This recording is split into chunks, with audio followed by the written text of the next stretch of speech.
Left to right या right to left. आज की इस ट्रिक को जानने के बाद आप भी पूछेंगे कि इन नंबर का स्क्वायर आपको लेफ्ट से चाहिए कि राइट से।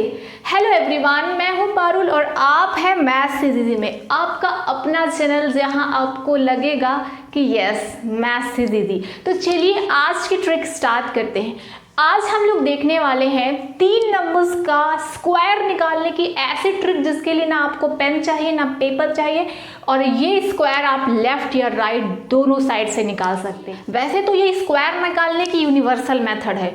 इसका एक डिटेल वीडियो मैंने कुछ दिन पहले बनाया था जिसे आप लोगों ने देखा होगा, अगर नहीं देखा है तो आप उससे ज़रूर देख लीजिए। लेकिन ये ट्रिक बहुत ही मज़ेदार तब हो जाती है जब बीच में जो नंबर है वो 0 हो जाए। तो चलिए शुरू करते हैं। पहले क्वेश्चन से आप इसे समझ लीजिए। तो देखिए 307 का स्क्वायर निकालना है। तो सबसे पहले 7 का स्क्वायर कितना होता है? 49 होता है। ये मैंने लिख लिया 49। ठीक है, आपको जो आंसर लिखना है वो 2 डिजिट में लिखना है। अगर ये नंबर मान लीजिए 2 होता तो 2 का स्क्वायर होता है 4 तो सिंगल डिजिट है, तो आपको आंसर 2 डिजिट में देना है, इसलिए आप लिखेंगे 04। अगर यहाँ 1 हुआ होता तो उसका स्क्वायर भी 1 होता है, तो उसका आंसर भी आपको लिखना है 01। लेकिन ये तो 2 डिजिट का ही है, इसलिए कोई टेंशन यहाँ पे नहीं है। उसके बाद बीच में जगह आप थोड़ा सा छोड़ दीजिए 2 डिजिट के लिए, और ये 3 जो है इसका स्क्वायर लिख लीजिए। 3 का स्क्वायर क्या होता है? 9 होता है, अपन 09 लिखेंगे। उसके बाद जो आपने जगह छोड़ी थी, अब उसमें आप ये सब जितने दिख रहे हैं 3 और 7 जीरो को छोड़ के 3 7 21 मल्टीप्लाइड बाई 2 यानी 1 2 3 इन तीनों डिजिट को आपस में मल्टीप्लाई करना है। 3 7 21 इंटू 2 होता है 42। तो ये देखिए ये आ गया इसका आंसर। तो पहले अगर किसी नंबर के पहले 0 है तो उससे कोई फर्क नहीं पड़ता है, तो इस 0 को हमें कोई मतलब नहीं है, तो इसका स्क्वायर आएगा 94249। फिर से देखिए, अगर समझ में मेथड नहीं आई हो बहुत ध्यान से देखिए क्योंकि एक समझना जरूरी है। 5 यहाँ से मैं शुरू कर रही हूँ। 5 का स्क्वायर होता है 25, ये मैंने लिख लिया। तो 5 का स्क्वायर हो गया। अब 5 9 45 को 2 से मल्टीप्लाई करो, क्या आएगा? 90 आएगा। ये 90 और उसके बाद 9 का स्क्वायर 81। तो मैंने इसे राइट से किया और इसको लेफ्ट से किया, यानी कि आप भी आंसर अब कहीं से भी निकाल सकते हैं। चलिए इस क्वेश्चन की ओर बढ़ते हैं। 7 का स्क्वायर 49, 7 2 ज़ा 14, 14 2 ज़ा 28 और 2 का स्क्वायर होता है 4, लेकिन हमें लिखना है 04। ठीक है, चलिए इस क्वेश्चन की ओर बढ़ते हैं। 8 स्क्वायर होता है 64, फिर 8 5 ज़ा 40, 42 ज़ा 80 और 5 का स्क्वायर 25। खटाक से आंसर आ गया।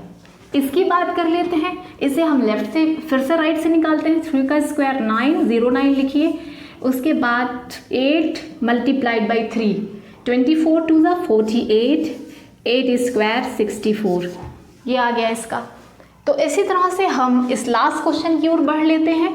फिर से देख लीजिए, अगर आपको समझ में नहीं आएगा बहुत ध्यान से देख लीजिए। आपको सिर्फ 3 काम करना है। पहला, आपको इसका स्क्वायर लिखना है 2 डिजिट में, फिर इसका स्क्वायर लिखना है 2 डिजिट में, और बीच में लिखना है 1 2 3 तीनों डिजिट का प्रोडक्ट।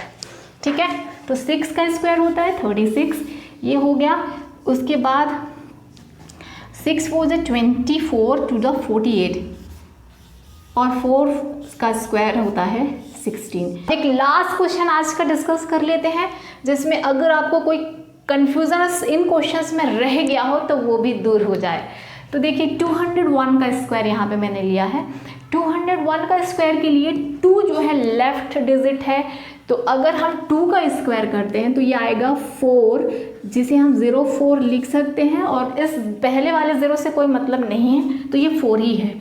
उसके बाद 2 मल्टीप्लाइड विथ 1, 2 1 ज़ा 2 और 2 का स्क्वायर 4 सिंगल डिजिट में मिल गया है, तो आप यहाँ पे लिखेंगे 04।